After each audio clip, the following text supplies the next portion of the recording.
Ngayong hapon ay dadako na po tayo sa ating pangangaral. Tumayo po tayo lahat at ating buksan in the Book of Acts, chapter number 8.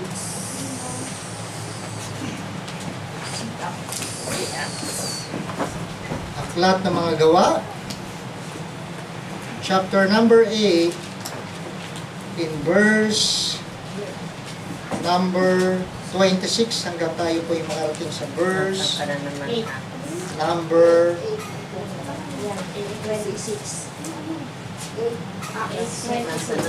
26. Verse 26 hanggang sa verse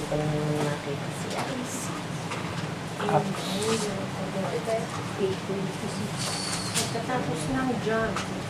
Ayan.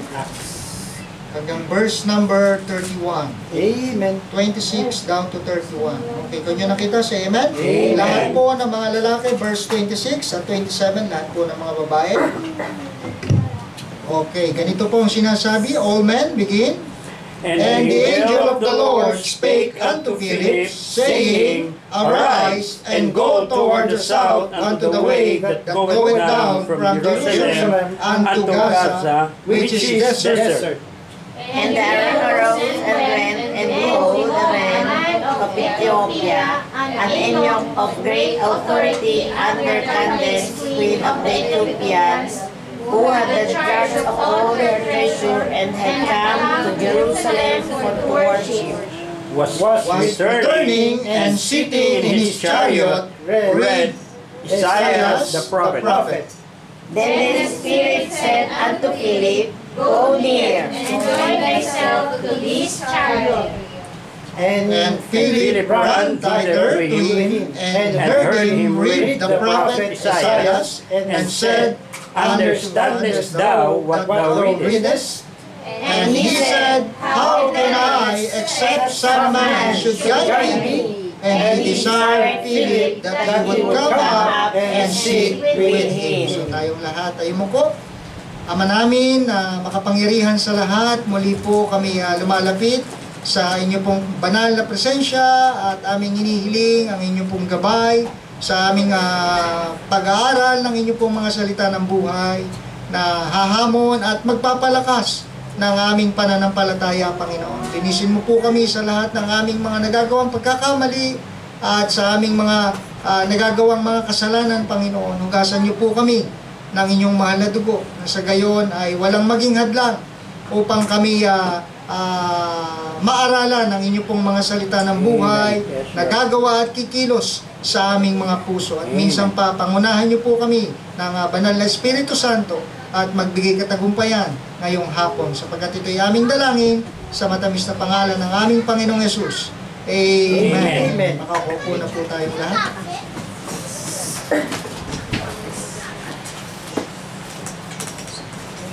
So ngayong hapon ay ating pong pag-aaralan ang mga talatang nabasa.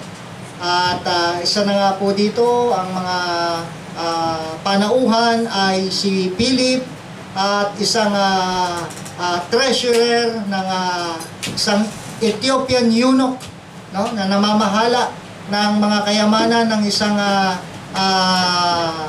reyna, sabi dito, no, sa ating binasa.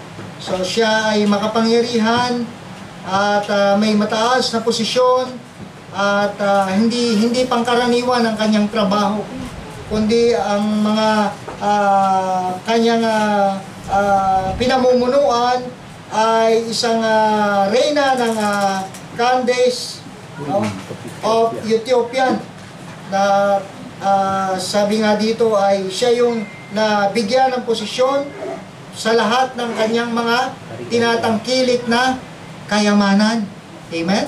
Amen. At nakakatuwa na ang isang ganitong may trabaho na alam natin na hindi pangkaraniwan sapagkat siya ay namamahala ng sabi nga ng iba'y mga ginto at mga salapi na, at mga ari-arian ng isang reyna mabigat na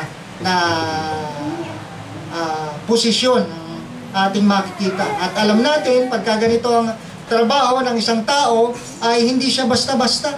Bakit? Sapagkat siya yung tao na may magandang reputasyon, magandang background, ano?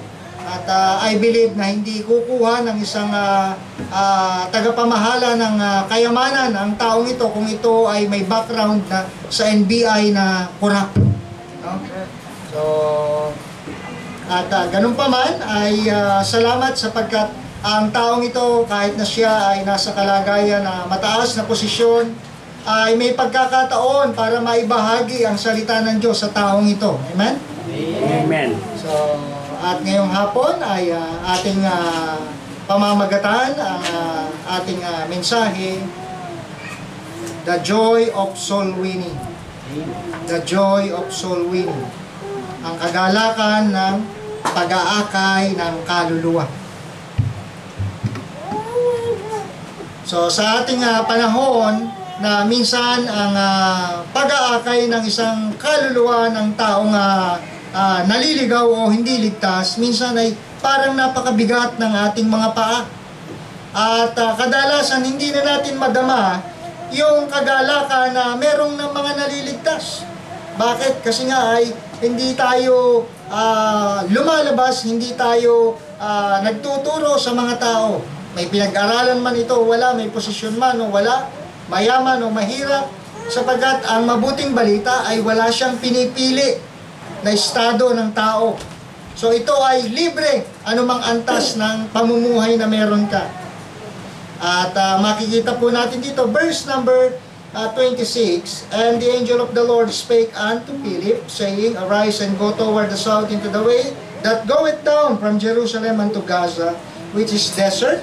And he arose and went, and behold, a man of Ethiopia, an eunuch of great authority, under Candace, queen of Ethiopians, who had the charge of all her treasure, and had come to Jerusalem to worship.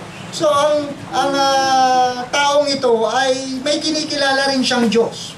At ang layunin ng kanyang pagpunta ng bayan, no, dito sa Jerusalem ay upang sambahin ang ating Panginoon. Ngunit ating makikita na yung kanyang pagpunta ng church, no, yung kanyang pakikinig habang siya nakaupo dyan, ay para bang hindi niya madama yung pangangailangan ng kanyang kaluluwa. So sa madaling sabi, pumunta siya ng church at lumabas at wala pa rin nangyari, yun pa rin siya.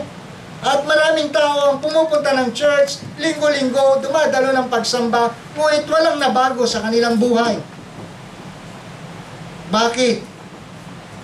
Sapagat hindi pa nila nararanasan kung paano ang magkaroon ng buhay na walang hanggan.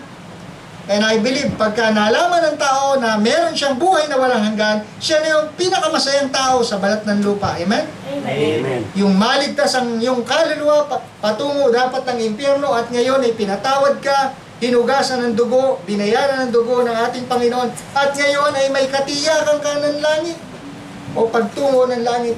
Ngunit ang taong ito, itong eunuch treasurer na to, ay wala.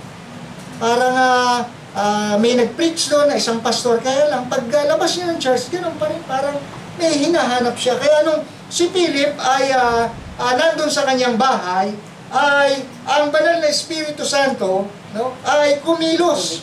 Sabi diyan sa 20, And the angel of the Lord spake unto Philip. Okay, noong mga panahon na yon, ang anghel ay nagbibigay ng mensahe, no, pangitain. So ang dealings nila sa mga tao noon ay by nature o by dreams, no, dahil hindi pa buo ang Biblia, hindi pa kumpleto. Kaya pag nangusap ang Panginoon ay sa pamamagitan ng kalikasan. No? Okay. At dito ay makikita natin paano kinausap si Philip ng anghel. At sa panahon naman natin ngayon, dahil buo na ang Biblia, hindi na kinakailangan magsalita pa ang anghel. At delikado, pagka wala sa Biblia yung sinabi ng anghel. Sabi ng Biblia, huwag siyang tanggapin, huwag tangkilikin. No? At gaya ng ating pinag-aralan, ang anghel ay hindi nangangahulugang wala kang pakpak, hindi ka anghel. Dahil sa Biblia, may mga anghel na walang pakpak. Sila'y katulad natin minsan, makakasalubong mo, makakausap mo. Kung nyo maalala nung ang Panginoon ay nalibing doon sa puntod, di ba? May dalawang lalaki na kaputi doon, white apparel. Sila'y mga anghel. At ganito ang nangyari, kinausap si Philip na pumunta ka doon sa lugar ng Gaza, no? At doon ay isang lugar na disyerto. Sino naman tuturuan mo sa lugar na yun? Disyerto. At sino magtatayo ng bahay sa lugar na walang kapitbahay? Siguro ikaw na pinakatahimik na mamamayan doon. At wala ka kasing makausap, wala ka makaaway, wala ka makatsikahan, no? Kundi mga alakdan at ahas ang meron sa disyerto. Okay. So, sa madaling sabi ay ang lalaking ito ay umuwi na ng bahay kasi parang wala eh. Pero ganun pa man ay pinipilit niya na meron siyang maunawaan doon marahil sa preaching ng pastor doon sa Jerusalem. At ang marahil ang pinangangaral ay yung balumbon, no? Yung scroll ng Book of Isaiah. Book of Isaiah. So, sa madaling sabi na ang lalaking ito ay naghahanap, no?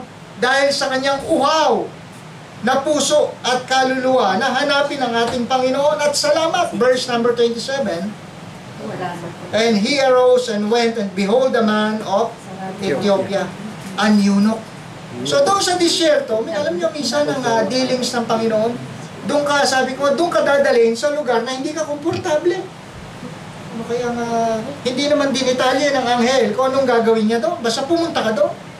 Sakay ka sa kami. Bakit kaya hindi sinabi ko anong gagawin mo doon? No?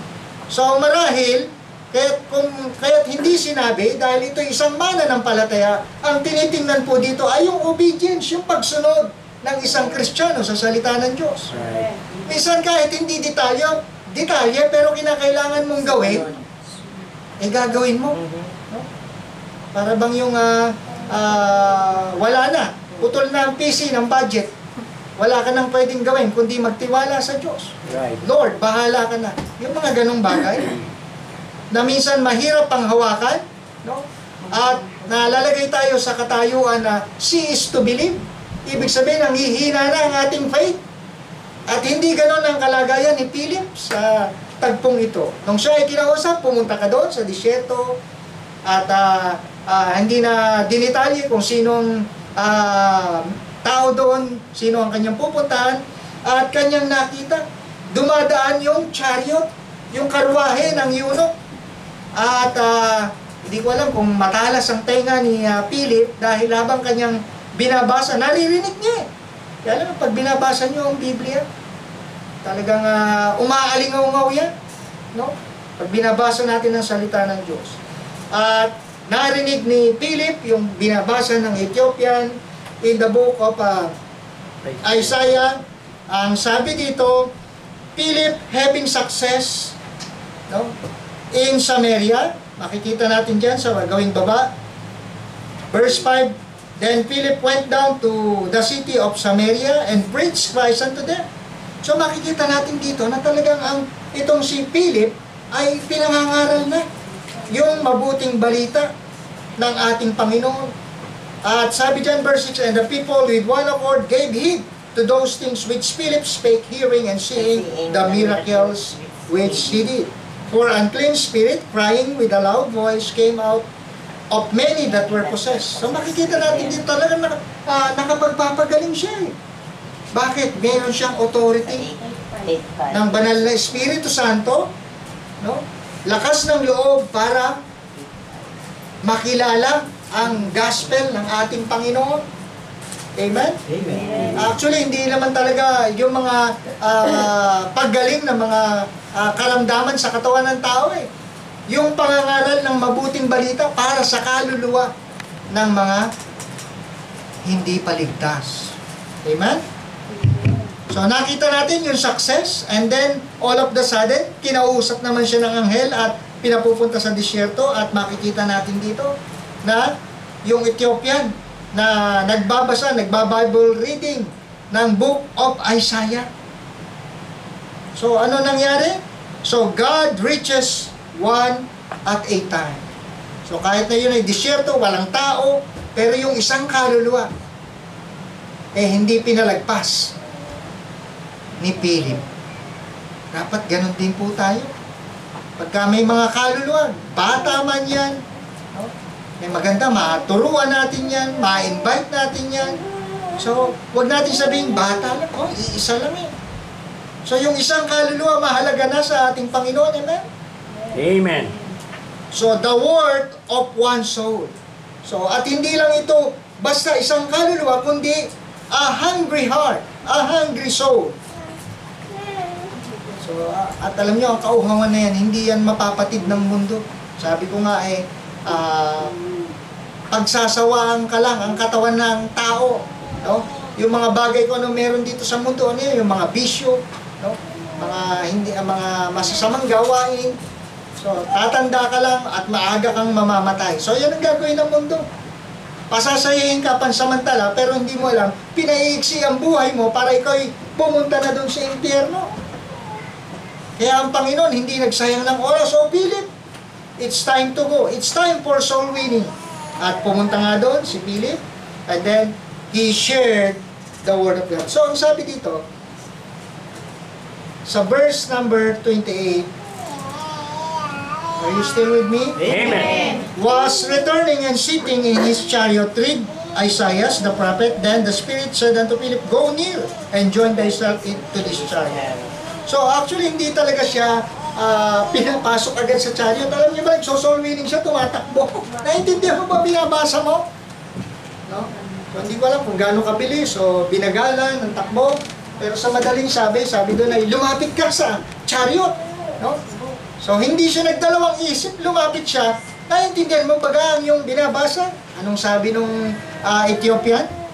Maliban na merong magpaliwanag sa akin, maiintindihan ko. Kaya alam niyo, walang naligtas na nag-isa ka lang eh. Right. May nagturo, sabi ng Romans 10, paano sila mangangaral kung di sila ang sinugo? Paano sila mananampalataya doon sa hindi naman nila nakita kung walang tagapangaral?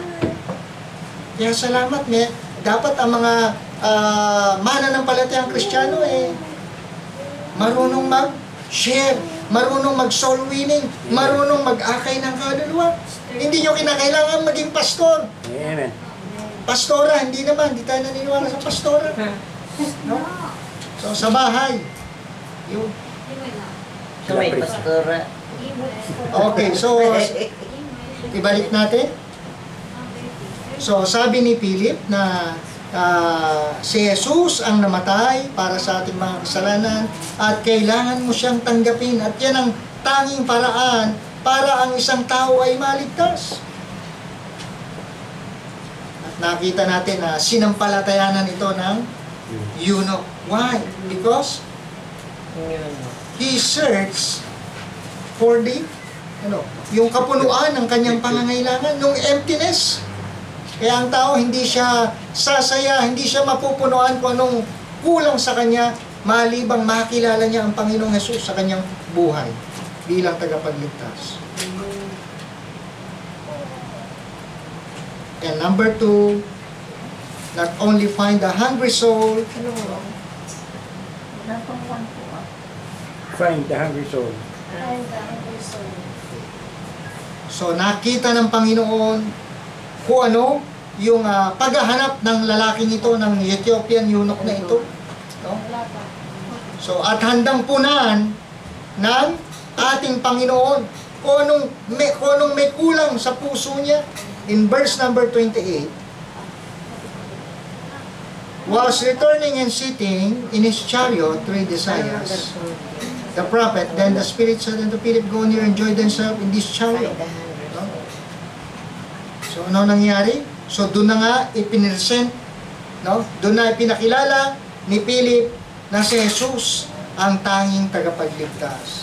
So, here's a man who is searching. Ano yan? Kahit na siya pumunta ng Jerusalem para sumamba, para sa Passover, yan kasi Passover. Talagang ino-observe ng mga Hudyo ito No? Pagdiriwang nito, kaya lang, yung kanyang pagpunta sa church, hindi napunan yung pangangailangan ng kanyang puso. May kulang pa rin. There's something lacking in his heart. So ano nangyari? He takes his search to the Bible. Amen? Salamat. No? Doon lang napunan yung ating pangangailangan. No? Kung anong kulang, kung anong mali, doon natin nakita kung ano ang tama. By the Word of God. So huwag tayong masiyahan sa relihiyon. Bakit? Ang relihiyon dito nakapagliligtas eh. Gagawin kang religyoso, di ba yung mga taong pag in-invite mo, kwa na po kami. Di ba? Jehovah na po kami. Mga iglesia na po kami. Mga born again na po kami. Okay na sila doon. And yet, itong buhay nila, ganun pa rin. Hindi mapunan kung anong kailangan. At nakita natin na sa taus-puso ng lalaking ito, na talagang naghahanap siya. So nagbasa na siya ng Bible, nakita nyo, ito'y intelihenteng tao, itong Ethiopian. And yet, hindi niya maunawaan. Why? Kasi walang spirit patay. At gano'n, hindi pwedeng maligtas ang isang tao na walang nagturo. Kinakailangan merong mag-present ng gospel, mag-present ng mabuting balita. Kaya yung sasabihin mo, naligtas lang ako mag-isa.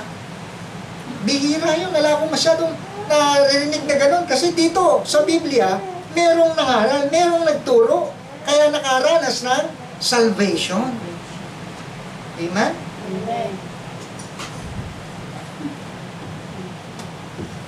Okay, kaya humingi ng tulong itong Ethiopian na ng gabay, ng pagtuturo sa pamamagitan ni Philip.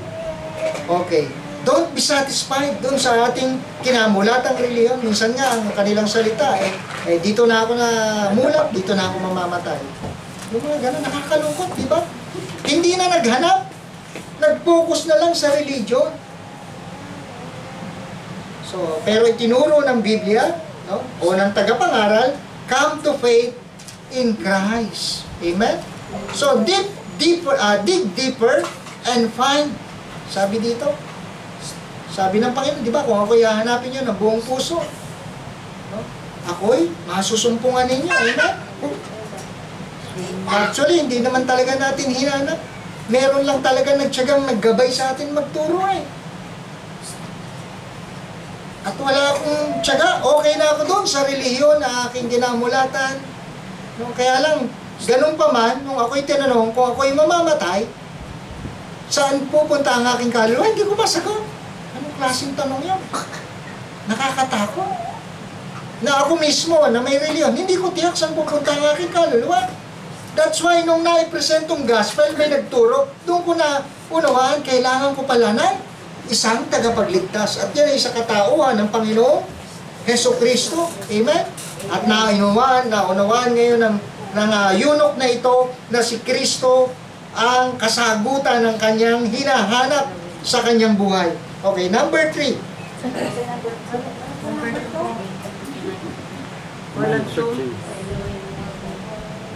So, man who searches with all his heart. Man who searches with all his heart. Sa verse 28 and 29. Number 3. With all his heart. Man who searches.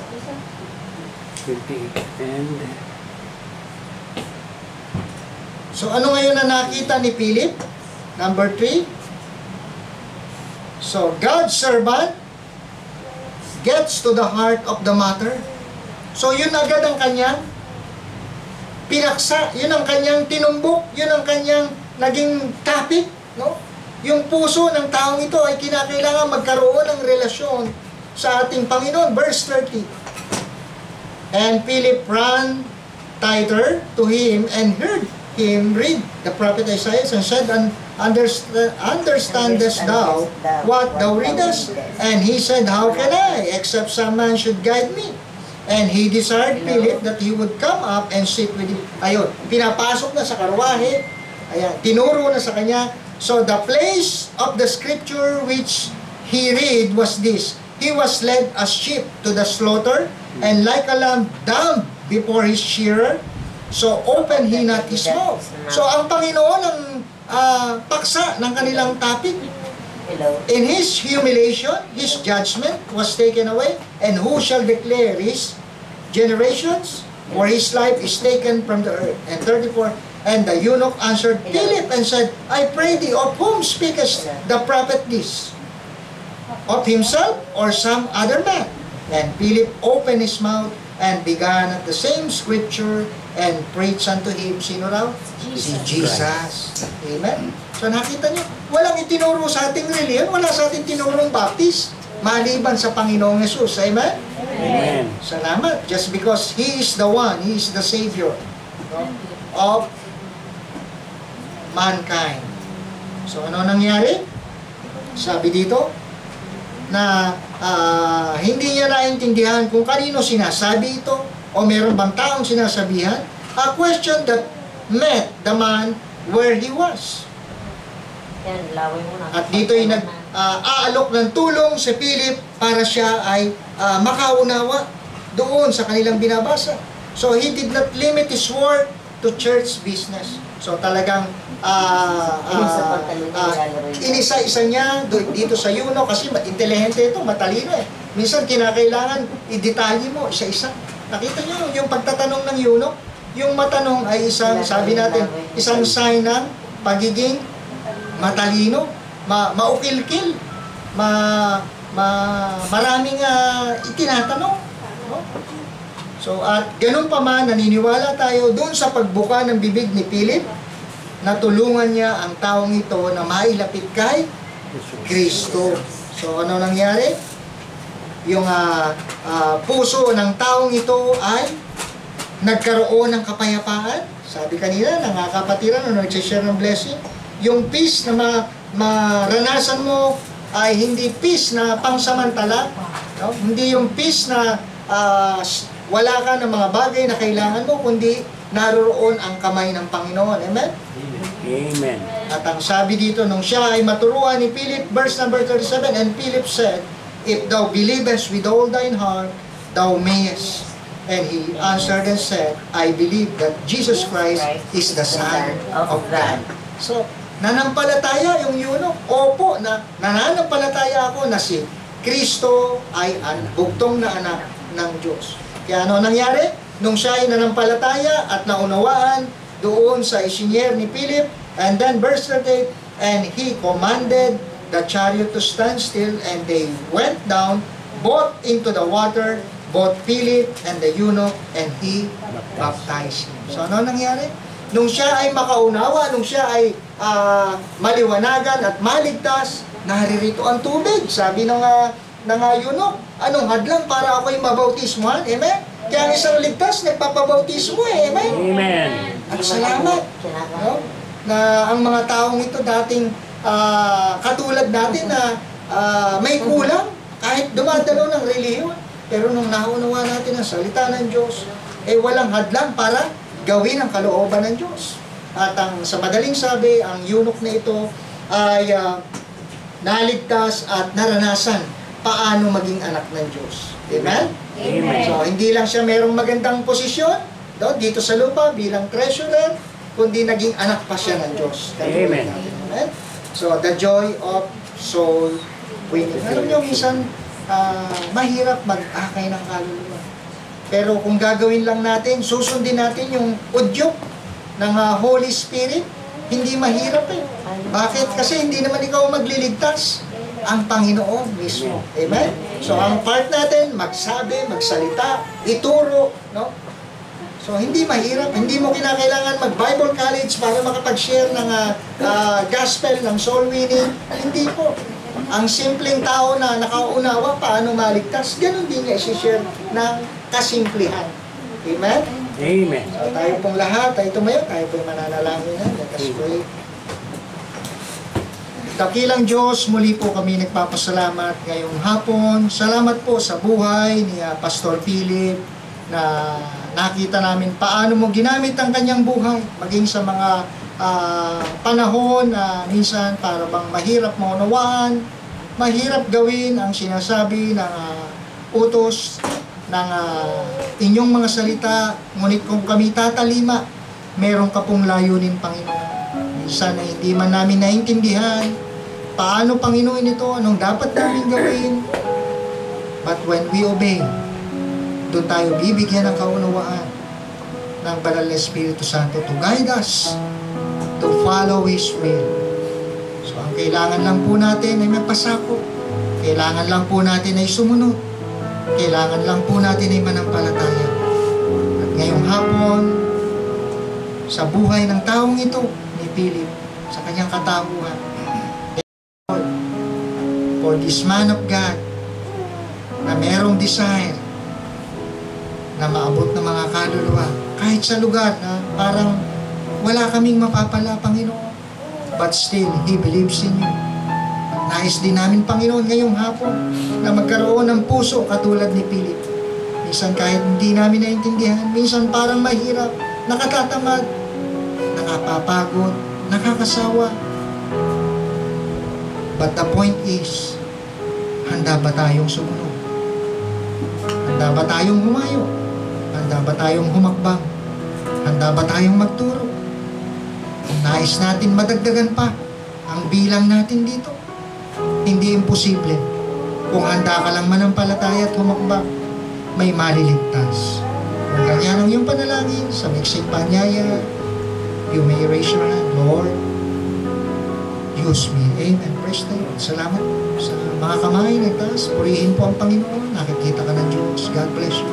God bless you. Sama-sama po nating itaguyod ang pag-aakay ng kaluluwa. Amen. Tayo po'y patuloy na manalangin. Dakilang Diyos, muli po kami nagpapasalamat na minsan pa hinipo mo ang aming mga puso sa mga kaluluwa na wala pang kaligtasan, wala pang katiyakan ng langit. And thank you, Lord, na kami mapaalalahanan at kami humayo upang magturo, Panginoon. At alam po namin, there will be a reward. May mga gantimpalang nakalaan. May mga taong naghihintay. May mga taong kailangang maturuan. Thank you, Lord. Use us, Panginoon. Gamitin mo po kami para sa inyong kalwalatian. And like Philip, na kung paano nga inakay ang taong ito, ay magkaroon din po kami ng malasakit sa mga tao na nakapaligid sa amin. This afternoon, I pray to you, Lord, sa mga